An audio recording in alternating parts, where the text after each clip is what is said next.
Have you ever been in a spot where you're sitting on the river with air and you're unsure whether it's going to be a profitable bluff or not? Have you ever made that bluff, gotten a snap call, and then had someone at the table go, "That wasn't a good combo to bluff, bro"? Well, in this video, we're going to talk through some of the theoretical processes behind equilibrium play, so at least you can have greater confidence in your bluffing strategy. As usual, we've got a few questions to help us in our journey, so hopefully by the end of this video, we can say, these are the hands you should never bluff with.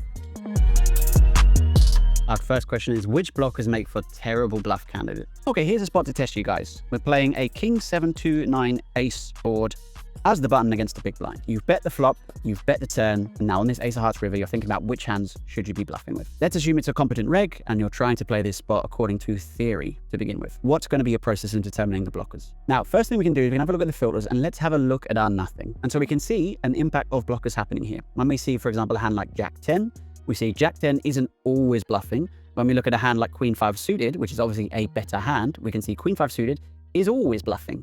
And so that's already giving us some insight in terms of which are good blockers and bad blockers we should be holding. In this situation, and in most river situations in poker, when it comes to equilibrium play, there is a lot of blocker impact. You don't simply just line up all of your air hands in hand strength order, bet all the bottom ones and check your best air. There's normally some sort of consideration in terms of what's happening with the blockers in this case.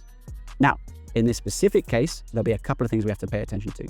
The first thing we want to think about is, what is our opponent calling? So let's use this 10.56, which is the most common sizing, and let's have a look at our opponents in terms of their entire range. When we're bluffing, what we want to do is we want to try and unblock our opponent's folding range.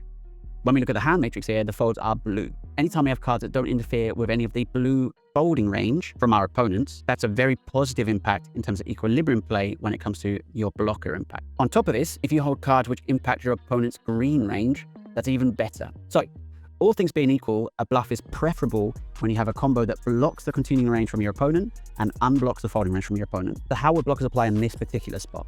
Well, we can see that the folding range includes hands like Jack 7 of hearts, Jack 7 of spades, no Jack 7 of diamonds. Why not? Because Jack 7 of diamonds can't be there because the 7 of diamonds is out there, and Jack 7 off isn't in our opponent's range. Therefore, holding a Jack of spades, Jack of hearts, Jack of clubs is not preferable in terms of a bluff. We also look at hands like Queen Jack, we look at hands like Jack 10, we look at hands like King Jack. These are all bad blockers, and so clearly we can see that Jack X is a pretty bad combo to have in particular. And actually the Jack of diamonds, whilst often would be perceived here to block some of the flush draws our opponents could have, would actually not be too bad a blocker. Again, we mentioned Jack 7 of diamonds isn't going to be there.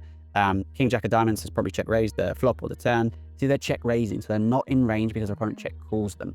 Therefore, overall, having the Jack of spades, Jack of hearts would be a bad blocker to have. I mean, you see, when we look at our Jack 10, the Jack of hearts or the Jack of spades and the Jack of hearts, 10 of clubs are the less frequently bluff combos, while having the Jack of diamonds actually means that we always bluff with that combo. Why are we checking more with Jack 10 than we are with Queen 6? And in particular, Queen 6 of clubs and spades? Well, it comes down to those blocker effects.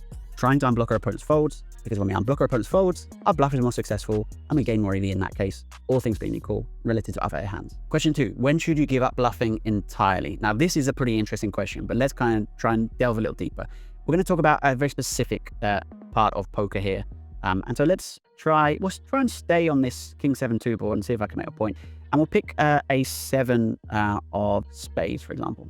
Now, what we're going to see of the 7 of spades is it's going to be quite a lot of donking happening here. If we were to eliminate some of the donks from our opponents, which you might want to do against certain opponent types, what we'd see is that our bluffing frequency would drop basically to 0. You can see already, by the way, it's a very small bluff river here. Like we're not bluffing a ton with our range here in terms of our air hands. And so relative to the ace of hearts that we had where we were bluffing Queen 6 and below, now even a hand like 6-5 suited is sometimes checking here. And we have to be much more cautious in terms of continuing with our bluffs on this 7 of spades. Sometimes our card is just really good for your opponent's range and you have to be careful. Now, equilibrium poker is always going to find some bluffs if it's got some value bets. That's just the way that the strategies are balanced. And you're not going to find a spot where you're always value betting because, of course, it doesn't make sense if you're always value betting because then, well, your opponent's just never calling. But where it's good to realize is that when you're playing in-game, if you imagine a balancing beam or a seesaw, have you ever played seesaw?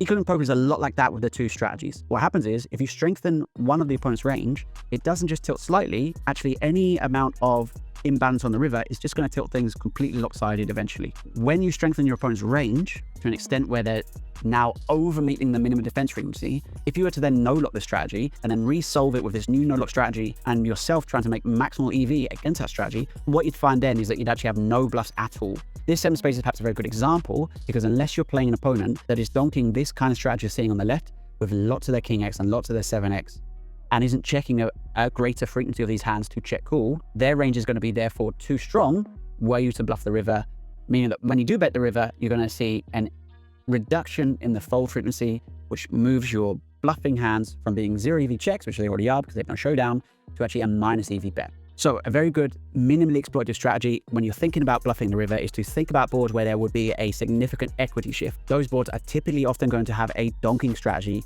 in equilibrium poker. And if you're playing an opponent in game that doesn't have such a donking strategy, which is probably the case for a lot of more experienced players because donking strategy is often harder to implement, their ranges will often be stronger, and that's probably a good spot for you to look out for, to not be bluffing much, or perhaps not even be bluffing at all. And question 3, how do you size your bluffs for maximum effectiveness? So this is an important one when it comes to, we're going to talk about opponents' tendencies here.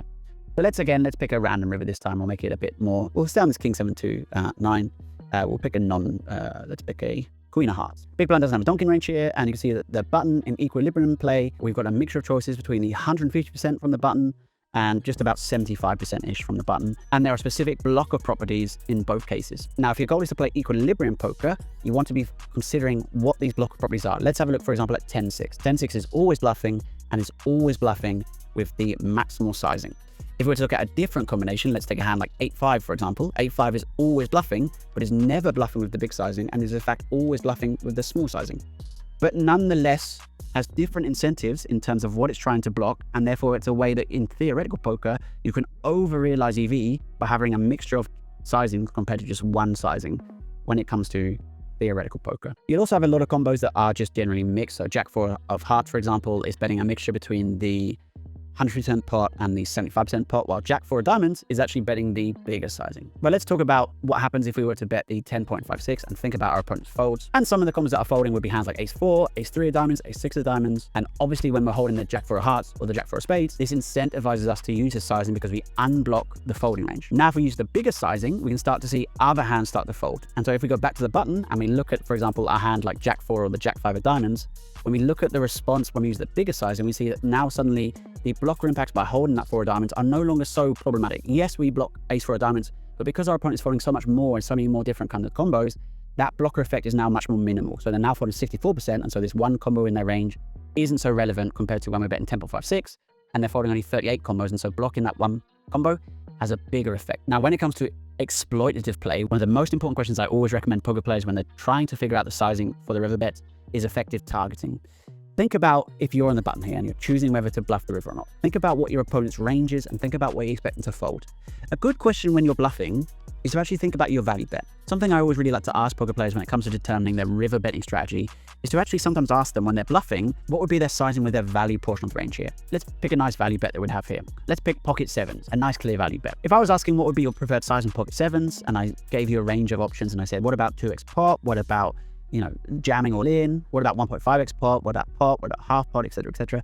You'll naturally have a kind of gravitation towards the sizing you'd want to use depending on your opponent's tendencies, depending on what you think they could have. When you hold pocket sevens, it's obviously more likely that your opponent's got a king X, and so you can think about, well, what's the maximal sizing that I think a king X is always calling from my opponent's range? Whether that be pot or 1.5x pot, normally when you're value betting, you want to use a sizing which you feel confident is going to be regularly called with from the range that you're targeting. Now, what happens if you go bigger than that sizing?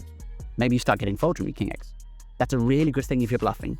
So if you can become comfortable with a value bet sizing, it's often a very good barometer to help you determine what would be some good bluff sizes to choose when it comes to in-game exploitative poker. Now, equilibrium poker doesn't have those population tendencies because it's a perfectly balanced opponent, but nonetheless, even with equilibrium poker, you can see some of the impacts of blockers here. Blockers are still relevant to your in-game situation, but are perhaps on a slightly lower hierarchy in terms of the decision-making factors if you're playing opponents where you have good insight in terms of how they play. If you're playing very, very good opponents, blockers actually then rise in hierarchy in terms of the importance that you should use them on the rivers, because against those opponent types, you may be giving away too much information by trying to be overly selective in terms of what you're trying to target with your bluffs and your value. So consider your opponents, consider how good you think your opponents are, consider some of the tendencies of your opponents, and then with that information and with the information that you've learned in equilibrium poker, you can do a much better job in terms of sizing your bluffs either for equilibrium and be balanced with your value bets and your bluff bets, or you can look to include some exploitative tendencies with some of those sizing choices by targeting specific parts of your opponent's range to help you over-realize EV in the long run against specific opponent types. Okay, so which hand should you never bluff with? It depends. But in general, on really bad boards, there's probably spots we should never bluff. And on really good boards, there's probably spots we should always bluff. But against good, competent opponents, your blockers are going to determine your bluffs very frequently. Hopefully these tips helped you a little bit when it comes to determining your bluffing strategy.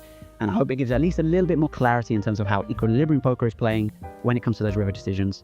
If it helped, please give us a like and subscribe. I really appreciate it. Stay tuned for our next episode, and thank you very much for watching. We'll see you in the next one. Cheers.